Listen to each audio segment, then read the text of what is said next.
사람이 약혼하지 아니한 처녀를 꿰어 동침하였으면 납폐금을 주고 아내로 삼을 것이요, 만일 처녀의 아버지가 딸을 그에게 주기를 거절하면 그는 처녀에게 납폐금으로 돈을 낼지니라. 너는 무당을 살려두지 말라. 짐승과 행함하는 자는 반드시 죽일지니라. 여호와 외에 다른 신에게 제사를 드리는 자는 멸할지니라. 너는 이방 나그네를 압제하지 말며 그들을 학대하지 말라. 너희도 애굽 땅에서 나그네였으니라. 너는 과부나 고아를 해롭게 하지 말라. 내가 만일 그들을 해롭게 함으로 그들이 내게 부르짖으면 내가 반드시 그 부르짖음을 들으리라. 나의 노가 맹렬함으로 내가 칼로 너희를 죽이리니 너희의 아내는 과부가 되고 너희 자녀는 고아가 되리라. 내가 만일 너와 함께한 내 백성 중에서 가난한 자에게 돈을 구워주면 너는 그에게 채권자같이 하지 말며 이자를 받지 말 것이며, 내가 만일 이웃의 옷을 전당 잡거든 해가 지기 전에 그에게 돌려보내라. 그것이 유일한 옷이라. 그것이 그의 알몸을 가릴 옷인즉 그가 무엇을 입고 자겠느냐. 그가 내게 부르짖으면 내가 들으리니 나는 자비로운 자임이니라. 너는 재판장을 모독하지 말며 백성의 지도자를 저주하지 말지니라. 너는 내가 추수한 것과 내가 짜낸 즙을 바치기를 더디하지 말지며, 내 처음 난 아들들을 내게 줄지며, 내 소와 양도 그와 같이 하되 이랫동안 어미와 함께 있게 하다가 여드레 만에 내게 줄지니라. 너희는 내게 거룩한 사람이 될지니 들에서 짐승에게 찢긴 동물의 고기를 먹지 말고 그것을 개에게 던질지니라. 네, 이제 오늘 이 출애굽기 22장 16절 이하의 말씀은 이제 다양한 우리의 삶의 이제 윤리적인 종교적인 문제에 대한 규례들이 등장을 합니다. 이런 규례들은 여러 가지로 산발되어서 나오는 것 같지만, 이것을 이제 한마디로 이제 카테고리로 묶어서 말씀을 드리면 우리의 삶에 나타나는 다양한 이 에너지의 방향을, 또 에너지의 흐름의 방향을 잘 관리해야 한다라는 겁니다. 여러분, 사람들이 이 에너지가 있죠. 살아갈 때 에너지가 있고, 이 에너지와 힘을 갖고 무엇을 지향하느냐를 결정을 합니다. 그래서 우리에게 식욕이 있으면 먹는 것, 또 좀 더 깊이 들어가면 나 자신의 성공의 에너지가 있고, 또 나중에 가정을 이루고 싶은 또 이런 가정에 대한 또 성적인 에너지도 있고, 또 영적인 에너지도 있죠. 자, 이런 것들의 방향을 우리가 어떻게 관리하고 또 하나님 앞에 잘 이것들을 붙들 수 있느냐라는 것이 매우 중요하다라는 것입니다. 자, 16절에 보면 사람이 약혼하지 아니한 처녀를 꾀어 동침하였다. 여러분, 사랑은 서로를 존중하는 것이고 또 서로를 존귀하게 대하는 것이죠. 그런데 이런 존귀함과 존중함을 건너뛰고 욕정의 욕심에 압도가 되어서 이 모든 것을 뛰어넘어 그냥 동침을 하고 꿰다, 유혹을 했다. 그렇게 할 때는 그냥 그렇게 지날 것이 아니라 반드시 책임을 지고 그 다음에 정식으로 그를 아내로 삼을 수 있는 그런 정식적인 절차들을 다시 밟으라고 말씀을 합니다. 그러니까 성적인 에너지가 그냥 다른 누군가를 향해서 또 이성적인 매력에 그냥 넘어가는 것이 아니라 이것들을 정식적으로 잘 관리하고 또 그들을 존중하게 여기서 에너지보다 더 중요한 건 뭐냐? 이걸 통해서 하나님이 계획하신 건강한 가정을 만들어가는 것이 중요하다는 것이죠. 좋다고 그냥 끌리고 좋다고 그냥 꿰는 것이 아니라 하나님이 계획하신 거대한 아름다운 가정을 이루는 틀에서 가야 한다는 것이 중요하다는 겁니다. 다음에 18절부터는 이제 무당에 관한 이야기를 합니다. 여러분, 무당을 우리가 찾는 이유는 무엇입니까? 미래에 대해서 잘 모르기 때문에 길흉화복을 묻고 싶어서 찾아가죠.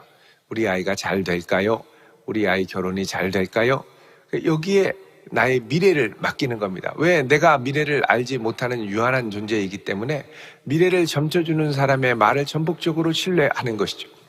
믿지 않는 저의 친구 중에 한 친구가 젊을 때 고등학교 친구였는데 결혼을 하려고 했는데 결혼을 오랫동안 사귀던 사람인데 좋다고 하는데 어느 순간 우울한 얼굴로 저한테 결혼을 안 하기로 했다는 거예요. 그래서 제가 왜 안 하냐 그랬더니 우리 엄마가 가서 정을 봤는데 궁합이 맞지 않는다는 궁합이.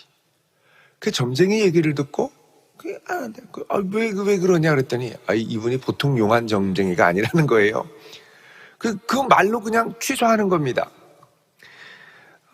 여러분 이런 무당에 대해서 하나님은 살려두지 말라고 얘기를 합니다. 여러분 전도서에 따르면 사람이 그 앞길에 대해서 하나님께서 우리 인생을 계획하실 때 형통함과 곤고함을 섞어 놓아서 도무지 사람으로 하여금 그 앞길을 알지 못하도록 하셨다고 말씀합니다. 그렇기 때문에 우리는 어떻게 해야 되느냐? 여호와를 경외하고 하나님을 사랑하는 마음으로 이 모든 일들 가운데 하나님을 인정하며 하나님을 초대하며 하나님을 경외하며 살아가야죠. 그게 사람의 본분인데 무당은 어떻게 합니까? 그 사람된 본분을 온전히 살지 못하도록 오직 무당이 뭐라고 하느냐 한마디에 귀를 기울이며 살고 그 말에 복종하여 사는 것이죠. 하나님 앞에 신실하게 사는데 결정적인 걸림돌이 됩니다. 이런 무당은 살려두지 말아라. 근데 여러분 사람이 얼마나 연약한지 벌써 오래됐습니다만 우리나라만 역술인이 60만 명이라고 그러죠. 60만 명. 어마어마합니다. 많은 사람들이 물어보고 싶은 것이죠. 자, 또 19절에 짐승과 행음하는 자는 반드시 죽일지라. 자, 이런 것들은 종교적인 이유로도 가고 또 음행의 이유로도 가지요. 이렇게 하면 안 된다는 겁니다. 20절에 여호와 외에는 다른 신들에게 제사를 드리는 자는 멸절할지라. 자, 이게 이제 다 종교적인 무당과 다른 신에게 제사 드리는 문맥에서 짐승과 행음을 하는 것이죠. 왜 짐승과 행음을 하느냐? 여러분 내가 섬기는 신이 염소신이고 소신이면 이 짐승과 음행을 해서 행음을 해서 그 신의 영이 나에게 임한다라고 하는 그런 음란한 제의의 의식들이 있었습니다. 그래서 그 신으로 충만하기 위해 그렇게 가는 것이죠. 자, 그래서 이런 하나님의 역사, 하나님의 창조 원리에 따라 살아가는 우리의 인생의 방향을 자꾸 비틀게 만드는 잘못된 인생, 잘못된 이 세상의 방향들, 이런 것들을 조심하라라고 말씀을 하죠. 자, 그 다음에 이제 21절부터 이제 밑에 쭉 나오면 이게 이제 이방인들 또 연약한 자들을 압제하고 학대하는 문제에 대해서 이야기를 합니다. 자, 21절에 너는 이방 나그네를 압제하지 말고 그들을 학대하지 말아라. 너희도 애굽 땅에서 나그네였기 때문이다 라고 그러죠. 여러분 왜 이방 나그네를 압제하고 그들을 학대할까요? 또 22절에 보면 과부나 고아를 해롭게 하지 말아라 그럽니다. 왜 멀쩡하게 사는 과부나 고아를 해롭게 할까요? 여러분 그것은 이들을 착취하고 어렵게 함으로 또 때로는 우리 과부 같은 경우는 또 고아도 그렇고요. 과부 같은 경우는 이제 과부가 되면서 기업의 가산을 이어서 남편의 가업을 이어서 꾸려야 되는데 여인 혼자 농사를 짓거나 목축을 하는 게 어려우니까 거의 포기하다시피 하게 되고 결국은 그 가업을 이제 빼앗기게 되는 경우가 많습니다.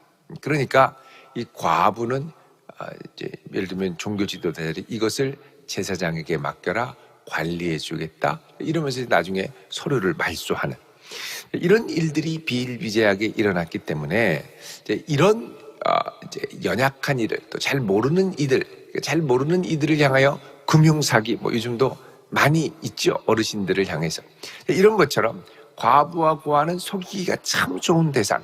결국 이것을 통해서 나의 부를 축적하고 나의 성공을 축적하고 이게 뭐냐? 일종의 자기의 성공 욕구 또 부를 쌓아두고자 하는 욕구라는 것입니다. 근데 그런 성공 에너지를 다른 이들에게 피눈물을 쏟게 하면서 추구해서는 안 된다는 것이죠.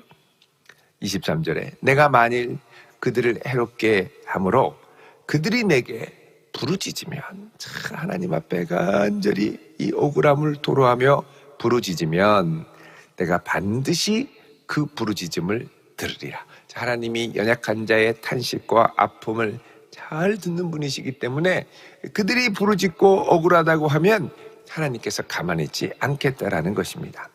24절에 나의 노가 맹렬함으로 내가 칼로 너희를 죽이리니 너희 아내는 과부가 되고 너희 자녀는 고아가 되리라. 내가 착취했던 고아, 내가 착취했던 이 과부, 너희 가족들이 그대로 이 형벌이 임하게 될 것이라는 겁니다. 자, 그러면 25절에 내가 만일 너와 함께한 백성 중에 가난한 자에게 돈을 구워주면 너는 그에게 채권자 같이 하지 말고 이자를 받지 말아라 그럽니다. 자, 연약하고 가난한 자, 특별히 이스라엘 동족은 다 야곱의 자손들, 이스라엘의 후손들이죠. 이들의 연약함을 돕고 힘을 주어서 같이 일어날 수 있도록 해라 이렇게 얘기를 합니다. 여러분 이제 유대인들이나 또 중국인들도 그렇죠. 화교들 이들은 이제 차이나타운이나 유대타운이나 이렇게 가서 뭔가 일을 하고 사업을 시작하고 하려고 그러면 서로 끌어주고 또 필요하면 서로 자금을 대어주고 그러면서 빨리 사업을 일으킬 수 있도록 해서 갚도록 하죠. 이런 도와주는 시스템이 아주 잘 되어 있습니다. 우리나라 같은 경우는 각자 도생이라고 그러죠. 알아서 살아라. 알아서 살아라. 어디를 가든지 차이나타운이나 이런 곳이 빨리 자리를 잡고 그 지역사회에 중요한 영향을 끼치는 이유 중에 하나는 서로를 끌어주고 잘 될 수 있도록 도와주기 때문입니다. 근데 우리는 이게 조금 이상해서 누가 조금만 잘 되면 배 아파하는 분들이 너무 많죠. 시기와 질투, 내부자의 고발과 갈등 이런 걸로 너무 서로를 힘들게 하는 경우가 많이 있습니다. 자, 그런데 오늘 말씀에는 절대 그렇게 하지 말고 착한 자같이 목을 조르지 말고 그가 잘 일어설 때까지 도와주고 왜 가난한 자에게 돈을 구워줍니까? 빨리 스스로 일어서라고 도와주는 것이죠. 26절에 내가 만일 이웃의 옷을 전당 잡거든 자, 내가 뭐 하는데 돈을 빌린다 뭘 한다 그러면은 너 뭘 담보물로 내놓을래? 제 옷을 내놓겠습니다. 여러분 지금이야 옷이 뭐 그냥 여러 가지 옷이 많이 있습니다만 옛날에는 이게 옷 만드는 기술이 별로 없었죠. 여러분 옛날에 있는 사람들이 오늘날 현대인을 보면 눈이 뒤집어질 겁니다. 왜냐하면 옛날에는 거적대기 같은 옷 아니면 짐승 잡아서 뭐 낙타 가죽 같은 거 하나 이렇게 두르면 그게 옷이었거든요. 이 팔레스타인은 이 건조하고 저녁에는 기온이 뚝 떨어지니까 그거 입고 자고 또 돌아다니고 옷이자 이불이자 뭐 이런 식으로 됐던 것이죠. 자, 그런데 이것을 전당 잡았는데 네가 이걸 안 갚아? 그럼 그 옷을 빼앗아 가버리면 저녁에 그 사람은 발발발발 떨면서 자다가 얼어 죽게 됩니다. 감기 걸리고요. 그래서 너 옷을 전당 잡아도 빼앗는 일이 있다 하더라도 해가 지기 전에 돌려보내라 그러죠. 27절에 이것이 유일한 옷이라. 그것이 그의 알몸을 가릴 옷인즉 그가 무엇을 입고 자겠느냐. 27절에 만약에 그가 힘들고 어려울 때 내게 부르짖으면 내가 들으리니 나는 자비로운 자임이라 그러죠. 그래서 예수님께서는 이것을 더 파격적으로 말씀하셔서 뭐라 그럽니까? 겉옷을 가지고자 하는 자에게 무엇까지 주라고요? 속옷까지 주라고 그러죠. 여러분 이 말은 재밌는 표현입니다. 자, 나에게 전당을 겉옷을 잡았는데 겉옷 내놔. 그럼 그 사람한테 겉옷 주고 이왕이면 이것도 다 가져가세요 하고 속옷까지 주면 이 겉옷을 가져가는 사람은 이 출애굽기의 말씀이 있기 때문에 상당히 당황합니다. 너 왜 그러냐? 옷을 입고 있어라. 그의 불의와 탐욕을 폭로하는 하나의 방식이 될 수 있다는 것이죠. 28절에는 너는 재판장을 모독하지 말며. 여러분 재판장을 왜 모독합니까? 재판이 불의해서 기분 나쁘고 또 내가 원하는 결과의 판결을 내지 않을 때 모독할 수 있다는 거죠. 근데 여기 여러분 그 재판장이라는 말이 원래 히브리 성경에 보면 엘로힘이라고 되어 있습니다. 하나님. 그래서 하나님의 심판과 하나님의 인도하심을 모독하지 말고 이런 중의적인 의미가 같이 들어있죠. 또 백성의 지도자를 저주하지 말아라. 내가 원하는 대로 끌고 가지 않는다고 그래서 그를 저주하고 왜 저러냐 그러고 원망하고 그러지 말라는 것입니다. 하나님의 인도하심을 겸손히 인정하며 따를 수 있는 마음. 내가 불평하고 왜 저러냐고 하면 그만큼 내가 교만하다는 의미거든요. 마음에 안 드는 거예요. 하나님이 마음에 안 들면 투덜투덜 할 수 있다는 겁니다. 지도자 겸손하게 순종하고 영적인 지도자에게 기쁘게 협력하고 해야죠. 근데 지도자가 뭐라고 하면 가가지고 뒤에서 투덜투덜하고 자꾸 뭐라고 하고 저주하고 안 되는 것이죠. 안 되는 거죠. 여러분 자녀들에게도 우리가 비판하고 저주하는 말보다는 항상 감사하고 칭찬하는 말을 많이 해야 됩니다. 그게 이제 정서로 자리 잡게 되죠. 근데 자녀가 있는 데서 누구 불평, 누구 원망, 누구 마음에 안 드는 지도자들 막 이러면 자녀들도 그게 그대로 배게 돼 있습니다. 29절에 너는 내가 추수한 것과 내가 짜는 집을 바치기를 더디하지 말지며 내 처음 난 아들들을 내게 줄지며 내 소와 양도 그와 같이 하라 그러죠. 자, 추수한 것, 짜낸 집. 자, 이거는 하나님 앞에 결실한 추수를 감사하는 예물을 드리는 겁니다. 여기 처음 난 아들들을 내게 준다라는 건 뭐냐면 하나님께서 첫 태생은 다 내 것이라 그래서 이 첫 태생에 대한 속전을 내도록 하셨습니다. 그래서 하나님이 주신 첫 아들을 하나님 앞에 속전으로, 그러니까는 제사를 드리며 양을 드리는 것이죠. 가난하면 비둘기도 드리고 또 소도 드리고. 예수님도 난지 이제 8일 만에 할례를 하시고 그 다음에 예루살렘에 속전의 예물 비둘기를 갖고 가시지 않습니까? 자, 이런 것처럼 하나님께 기쁘게 이것이 주님의 것입니다라고 인정하고 드려야 되는데 이게 인색한 거예요. 드리려고 하니까 아까운 거예요. 그러니까 이게 자꾸 머뭇거리게 되고 이거 우리가 다 먹고 남으면 드리자 그러고 이게 자꾸 머리를 쓰는 것이죠. 30절에도 내 소와 양도 그와 같이 하되 이래 동안 어미와 함께 있다가 여드레 만에 줄지니라. 자, 이래 동안 새끼가 태어나면 젖도 먹고 돌봄도 좀 받고 그렇게 할 수 있도록 하고 그 다음에 드리라는 것이죠. 자, 이런 식으로 해서 이 출애굽기 22장부터 나온 전체의 방향은 뭐냐? 너의 삶에 흐르는 다양한 에너지의 방향을 하나님을 중심으로 다시 모으라는 것입니다. 성적 에너지가 이 세상 흐름대로 가는 대로 놔두지 말고 무당을 막 따라가는 세상의 영적인 혼잡한 에너지를 따라서 막 그 방향으로 가지 말고 세상이 말하는 성공을 향해서 막 가지 말고 하나님이 기뻐하시는 성공, 하나님이 기뻐하시는 영적 생활, 하나님이 기뻐하시는 성적 생활, 가정 생활 이런 것들을 가야 한다는 거죠. 그래서 지금 내가 이제 하나님 앞에 좀 불편한 느낌이 들 때, 하나님 앞에 내가 이게 좀 불편하다.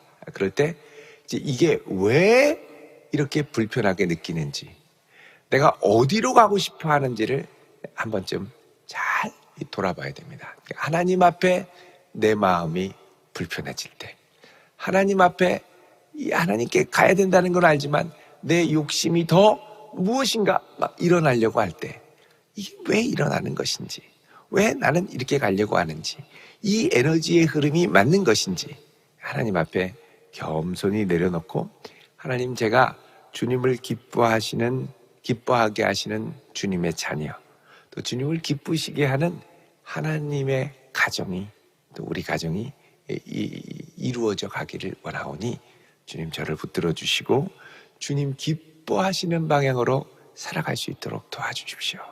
하늘의 지혜를 구하는 복된 성도 되시기를 주의 이름으로 축원드립니다. 기도하겠습니다. 거룩하신 하나님, 우리는 연약하고 완악하여 때로는 우리가 가는 길도 어디로 가는지 제대로 알지 못할 때가 많이 있습니다. 구하오니 주여, 이 시간 오셔서 우리의 걸음이 걷는 방향이 어디로 가는지 깨닫게 하시고 주님을 기쁘시게 하는 자로 살아갈 수 있는 은총을 허락하여 주옵소서. 예수님 이름으로 기도드립니다. 아멘.